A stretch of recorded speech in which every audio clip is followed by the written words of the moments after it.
What skills are we talking about? Is it really a one-to-one exchange of like, if I don't have this bachelor's degree, then I can have these skills and it's a one-to-one exchange? Is that what they're talking about? I came from higher education and healthcare where having a degree from an institution and actually having multiple degrees from multiple institutions equals of value, equals you are hireable, equals you are promotable. That's who we want. Now what the trend is it's skills-based hiring. You don't need a degree anymore. It's actually no longer required for you to apply for a job and to be seen as a really valuable and viable candidate. When you end up with $100,000 debt, what is a return on investment on those humanity courses that you took? I believe that we all need the critical thinking that humanities brings you, but is there a different ways to getting there? Less than 15% of our real estate in Chicago was being used post-COVID.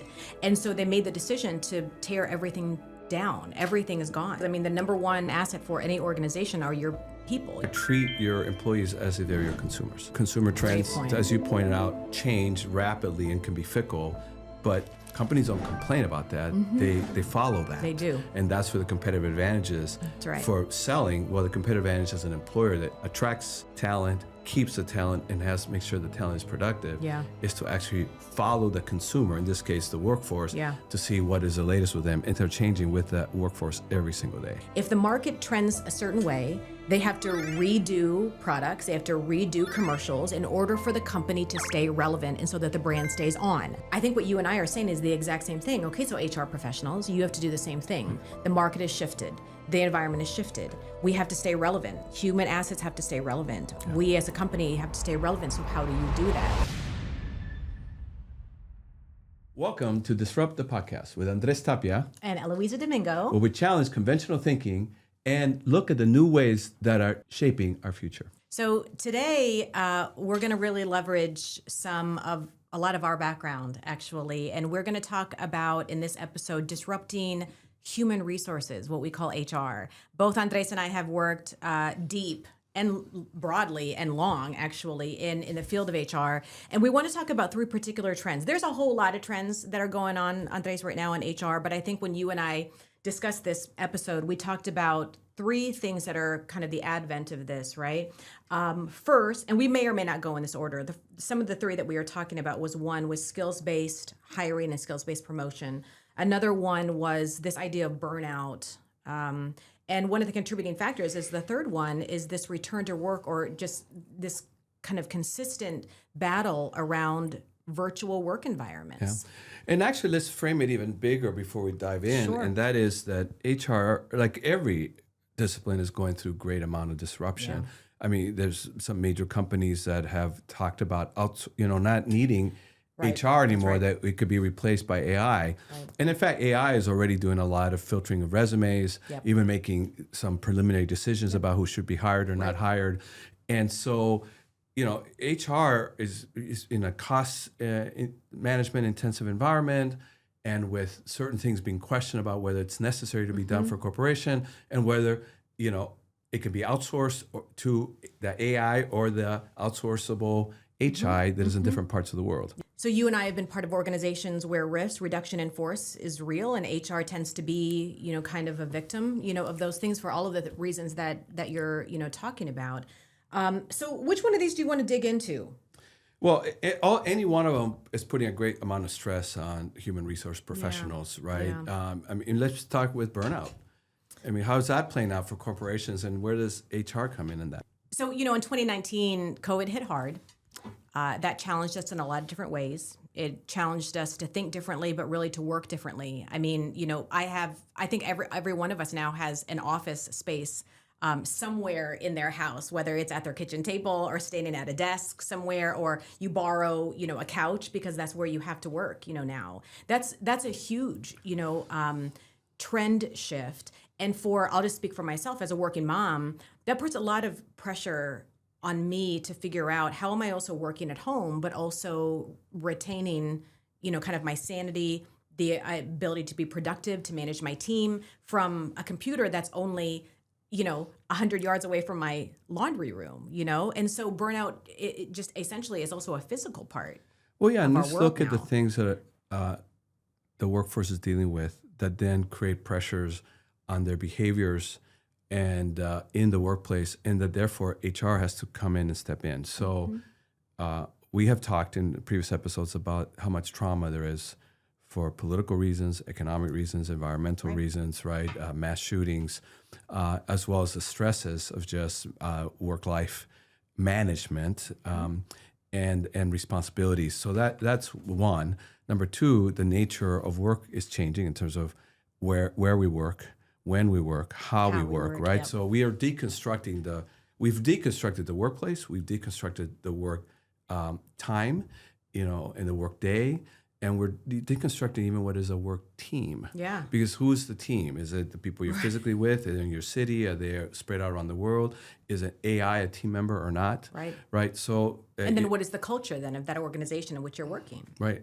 And HR historically has been about managing the human resources, the people.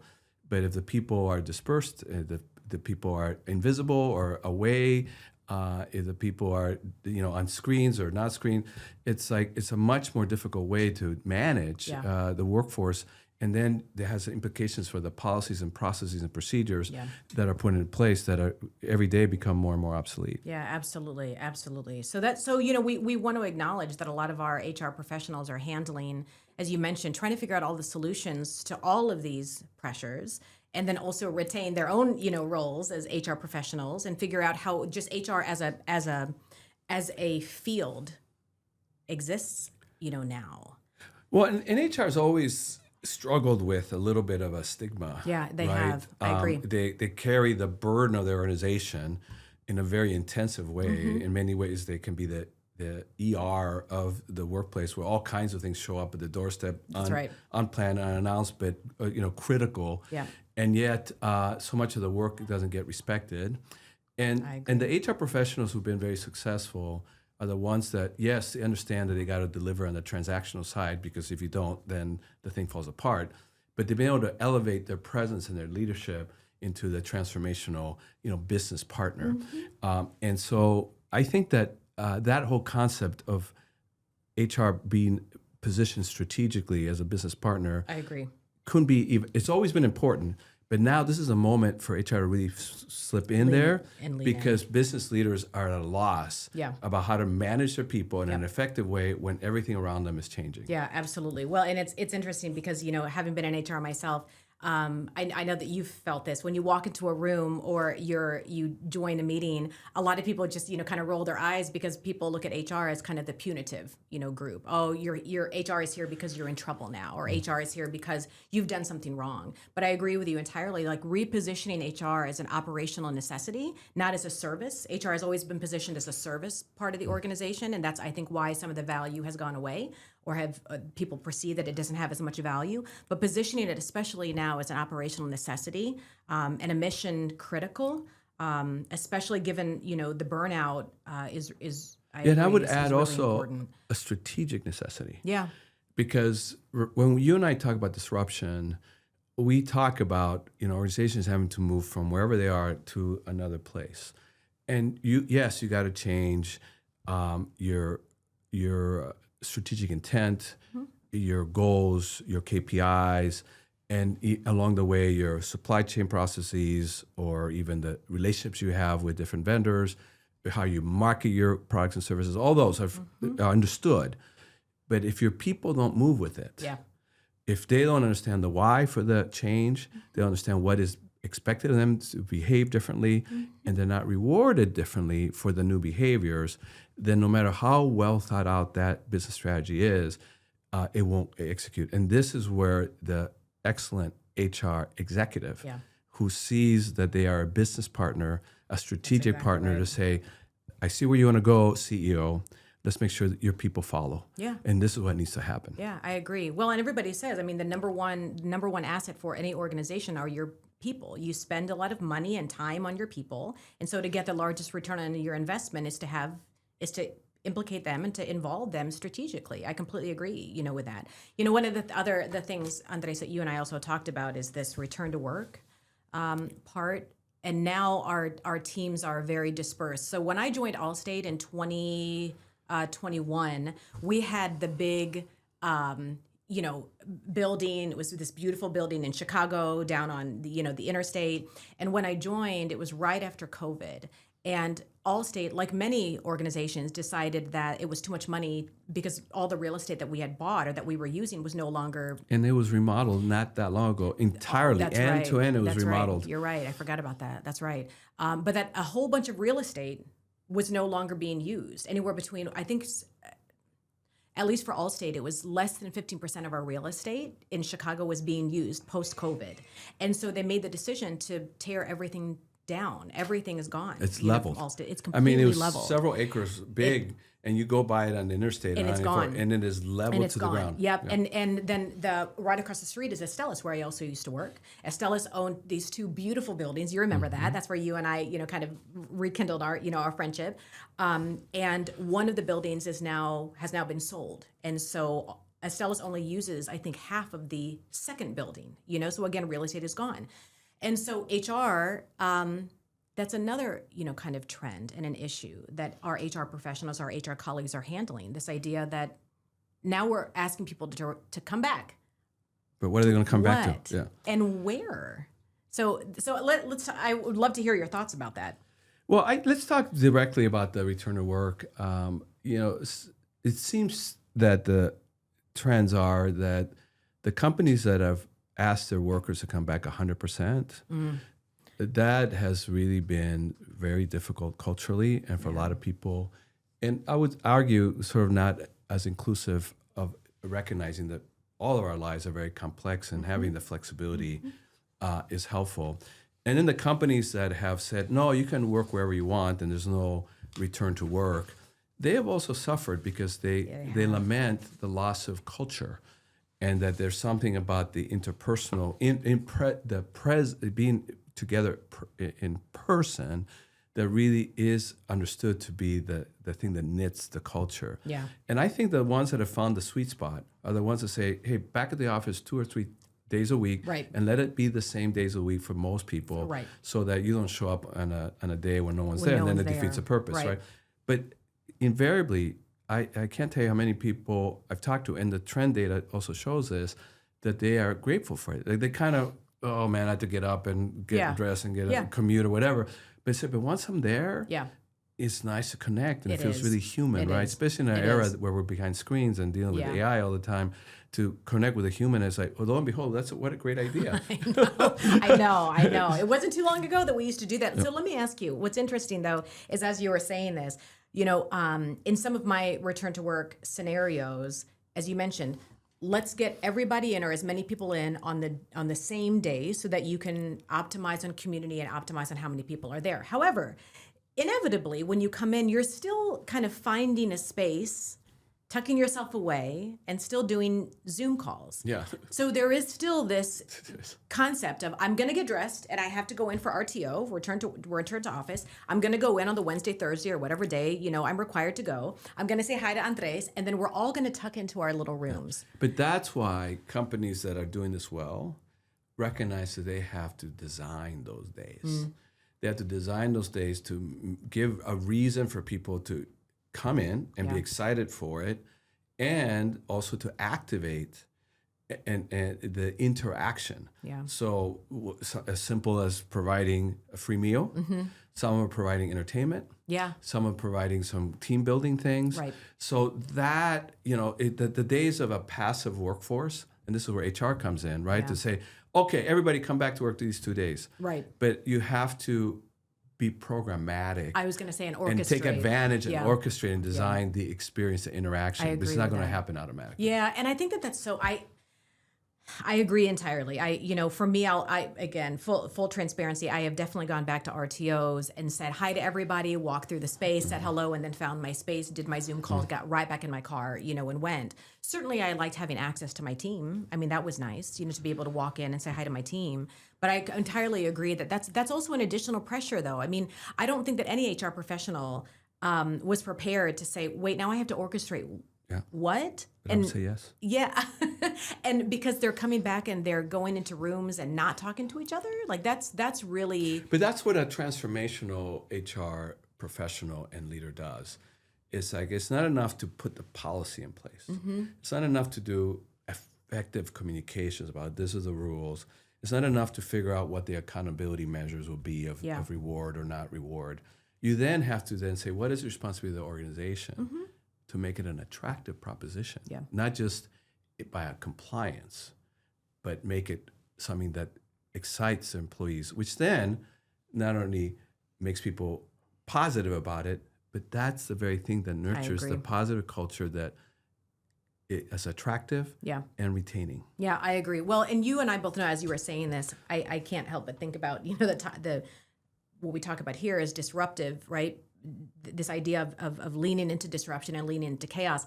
But what we also argued earlier was to make sure that our HR colleagues and our HR, the industry of HR is strategic. One of the other operations of an organization that has to move with the disruption of the environment, the disruption of market, is whether it's R&D or communications and marketing. If the market trends a certain way, they have to redo products, they have to redo commercials in order for the company to stay relevant and so that the brand stays on. Mm-hmm. I think what you and I are saying is the exact same thing. Okay, so HR professionals, you have to do the same thing. The market has shifted. The environment has shifted. We have to stay relevant. Human assets have to stay relevant. Yeah. We as a company have to stay relevant. So how do you do that? If it means buying, a lunch during RTO, then that's what it means. Well, yeah, basically you're saying for HR, treat your employees as if they're your consumers. Yeah.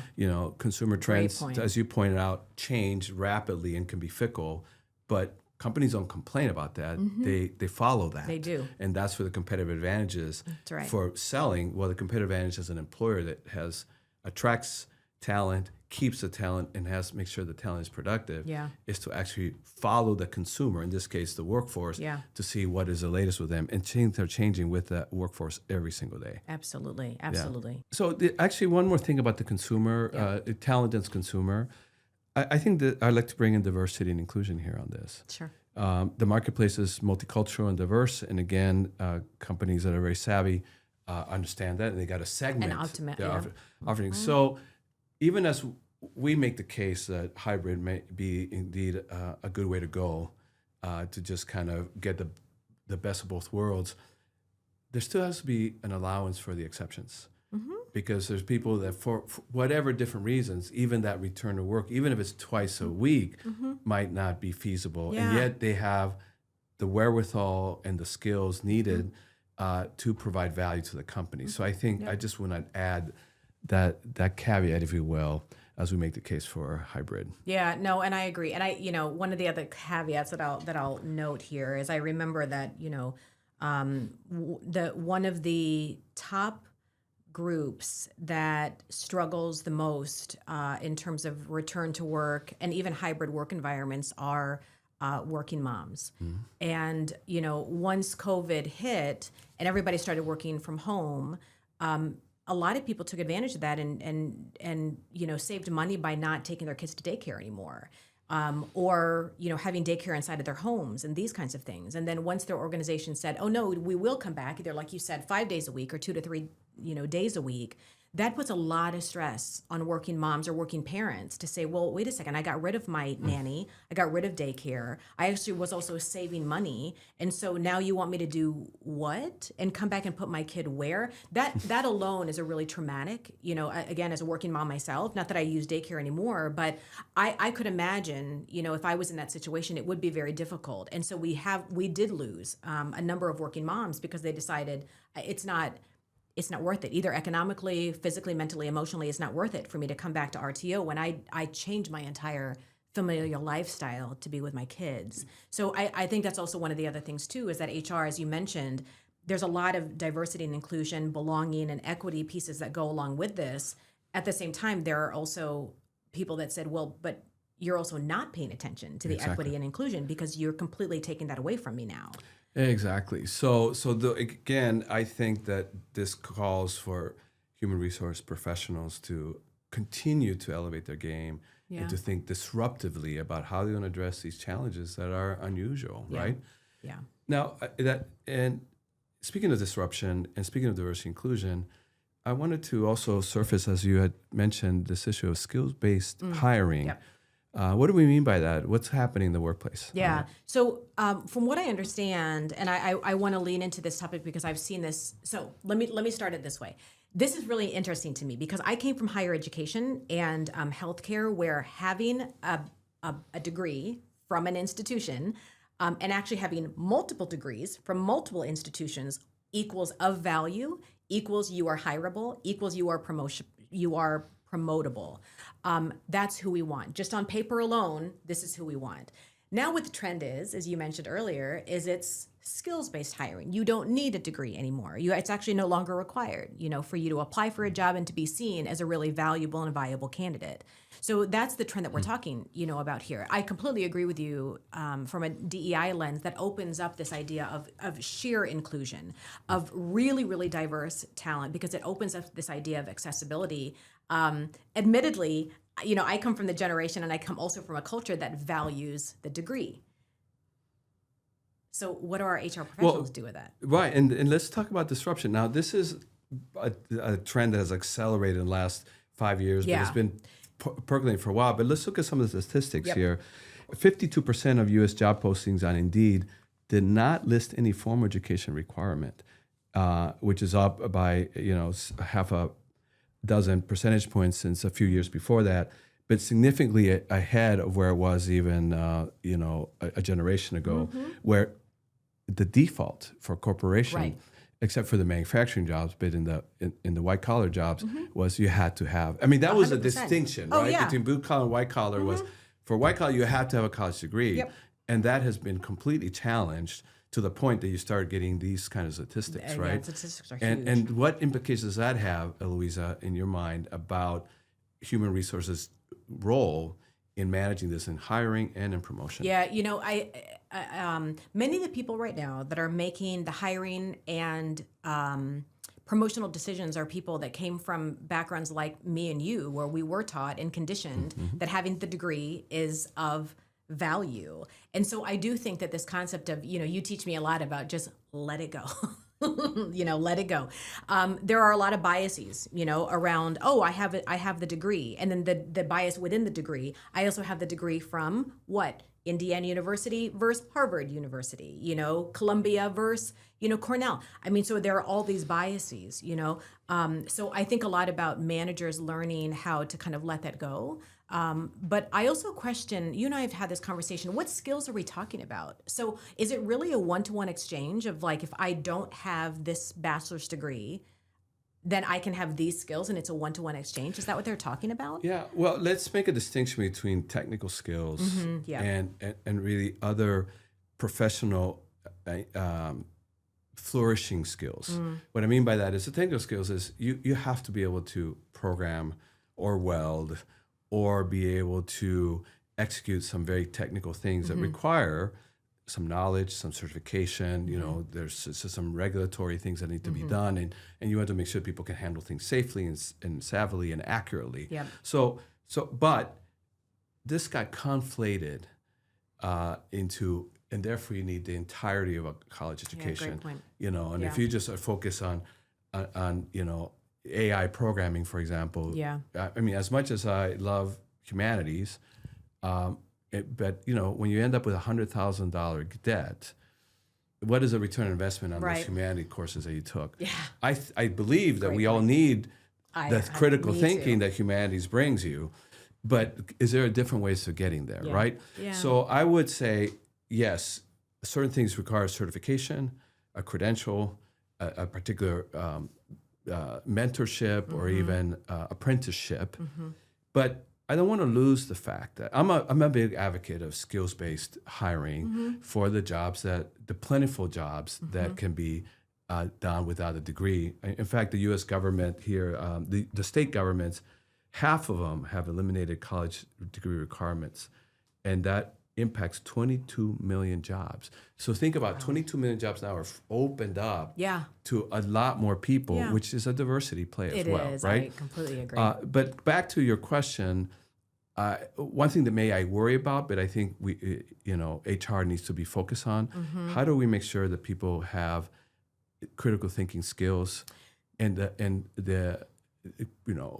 how do you inculcate problem solving skills agile thinking, the ability to do interpersonal communications. And then we had talked earlier about, public speaking and writing skills, which are very powerful. And why don't you talk a little bit about the power of being able to be a public speaker and a good writer? Yeah, no, absolutely. You are a much better writer than I am, but you and I are both strong writers. The power of being able to just hold a room. Whether it's, and when I think that when you and I talk about public speaking, first of all, just for our audience, it is this one-to-one, having one-to-one conversations with somebody. It's not necessarily on the stage. Exactly. It's not. Oftentimes when people say public speaking, it means like they think, oh, I'm going to have a microphone, I'm going to have thousands of people in front of me. Certainly that is one way that you're using your voice. But also what Andres and I are also talking about is the ability to just have a one-to-one conversation, a one-to-group, to hold a room, or to contribute to a conversation in total, a meeting or something like that. I agree with you. Having those kinds of skills to be able to contribute in a group environment or to hold a conversation with someone else in a really important, critical, negotiating, where you're moving the conversation forward and you're contributing well, that is a skill that you need to have. So, from an HR... I'm sorry. Go ahead. And do you need a college education to have that skill? No, you don't. No, you don't. You know what's really... And you're making me really think through this. This is interesting. So from an HR perspective then, if I'm hiring somebody, and we've already determined that these skills that you and I talked about, the technical skills and the critical skills, how does an HR professional, if I'm wanting to hire you, how do I measure for that? Because here's what I think has happened in the past. I see that you have a college degree. I make the assumption I make the assumption that you have those skills, that you can speak well, that you have critical thinking skills, because you have to. You went to college. And so if you take that away... Yeah, but a lot of job skills hiring now is moving away from the interview, or where you say, tell me what you think about it, and say, here's the problem. Solve it. You have 20 minutes. Got it. And if you can solve it, you have the skills. If you can't, you don't have the skills. Number one. So number two is you can also test for the person's public speaking. And that's where the conversation comes in. But the conversation should be less about, tell me about yourself and your background, but tell me, let's have a conversation, again, from a problem-solving perspective. Yeah, that's a great point. It's like, it's one thing to solve a problem like, a puzzle, fine, or an equation. Yeah. And another say, hey, you can do a mini simulation. We say, hey, you got to prepare. You have 5 minutes to present to your fictitious manager here about how you would go about solving this problem. You don't have to solve the problem, but talk about how you would go about solving it, right? So number one, you can really test for those things just by making it real. That's what I love about skill-based is that, let's make the interview skill-based too. It's very practical. Number one. But number two, great point. Let's say the person they have the technical skills, but they don't have the critical skills to the level you want. Those are not that hard to train for. No, they're not. You're right. I and agree with you. Where is HR thinking about capability building rather than filtering people out because they don't have that, because maybe they didn't benefit from that environment of college that kind of inculcates that. Yeah. But, maybe the employer takes that on. Yeah, right. And picks up that skill or picks up the responsibility of building that skill during onboarding or something like that. I think that's fantastic. I don't know if I thought about that. When we talked about this earlier, Andres, you asked me a really good question. For skills-based hiring, what are now the implications, though, for three primary constituent groups, which is the employer, the manager, and then the individual contributor, which is essentially the person that would be looking for the job? Yeah, let's employer's going to have to step it up. Yeah. Because right now, the skill-based training is a huge boon to employers. But suddenly, automatically, just by eliminating college degree as a requirement, good for them. It's just opened up huge. Yeah. Huge. But you just can't get all this supply without having an added responsibility to say, all right, you don't have a college degree. We're saying you don't need it. But along the way, there's some socialization or some critical thinking skills that you didn't get because you didn't get a college education. But I, the employer, am benefiting from this larger talent pool. But what is my role to then maybe narrow the gap or fill the gap of some things you would have gotten there, but you didn't? I benefit because you're available to me now. But I got to give you something to sort of round you out and position you for the future love in it. a significant way. So love I would it. say for employers, step it up, own the responsibility, Yeah, and invest in that talent. and invest in that talent, right? Yep. By the way, it's a good moment. I am on the board of Jobs of the Future. Oh. Yeah, very proud of that national board and the work that it's doing. That's awesome. And its North Star is that by 2033, 75 million Americans facing barriers to economic opportunities will have quality jobs. Wow. And and right now, the United States is halfway toward that goal. Wow. All right, like there's like 35 million jobs that meet that, and quality job is defined as well-paying, like beyond the minimum wage. Okay. Way beyond, just something that you could, because even minimum wage is not quality. Yeah, no. Because you can't meet your needs, right? Yep. So something that you can meet needs for a basic family or an individual. But quality jobs also entails benefits, and it entails opportunity for growth. That's great. That's how Jobs for the Future defines what those 75 million jobs would have, those qualities. Wow. And so, and the thing about facing barriers, to the economic environment is that there are all kind of barriers based on being first generation, lack of access to, and again, we're not going to say college, lack of access to a variety of opportunities like apprenticeships, mentorships, and for some types of jobs, college. And then barriers due to race, gender, immigration status. So I think that HR needs to really lean into something like this and saying, what role can we as employers play in helping bridge that gap to hit that North Star of 75 million jobs that are quality jobs? And how do we make sure that we elevate our pay, we have benefits that meet people's needs, including childcare, right, as you said, and there's opportunity for growth. If you think about basic human needs, pay, care of health, and opportunity to learn and grow, absolutely. For more. I agree. I completely agree with that. No, I think that that's great. So, we've reached the time in our session to do what we call disrupt GPS, which is kind of what we've learned. So I'll throw the ball at you, Andres. What through all of this? Because so let's just recap. We talked about the pressures that HR is facing, our HR colleagues, the industry of HR, primarily around return to work or virtual environments, work environments, burnout in the workplace, and then additionally skills-based learning and skills-based hiring. I apologize, and asking our HR professionals to really step up. So, what are some takeaways for you? Yeah, actually, we've talked about the pressures that the workforce is under, and that increases the burden on human resources to address. But HR itself is under a lot of pressures. And I think, I think corporations also need to elevate their view of the HR professionals, because you said it earlier. If the human resources are your greatest expense, it is, and therefore your greatest asset, and the very people that are charged with optimizing that talent in terms of processes, procedures, hiring them, which is HR, is not valued. Right. That's going to cascade down into the very work they're doing to make sure that, like, if HR doesn't feel valued, how is HR going to do its job to have the workforce be valued at a scalable level? Right. Yeah. Good point. So that's one of my takeaways here. Yeah. I think for me, very similar. I think for me, and I love what you said earlier, is you just got to step up. I mean, HR, even though HR has always been positioned as a service organization or a service part of the organization.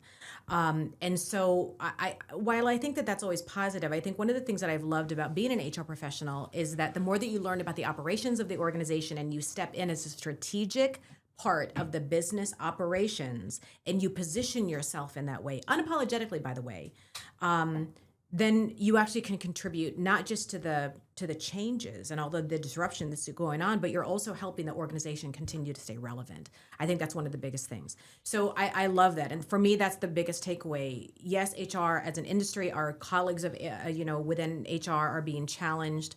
A lot of the roles are also being taken away.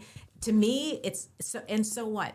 So what are you doing, to continue to elevate the role of HR, the relevance of HR, and really even driving the industry forward? That's my takeaway. Yeah, I think let's elevate the workforce, including human resources, Absolutely. so that they can help elevate the organizations that they're a part of. I agree. So check out all of our links. It's all in the description. You can check out Andrés at all of his websites and all of his links. And of course, myself, Eloiza Domingo, and more about the Disrupt podcast. Follow us, subscribe, click on all of the links in the description, and follow us for more. And, comment. And we would love to hear, what you have to say about all of these things and more about HR. Thanks for joining us today at Disrupt the Podcast. Yeah, see you later.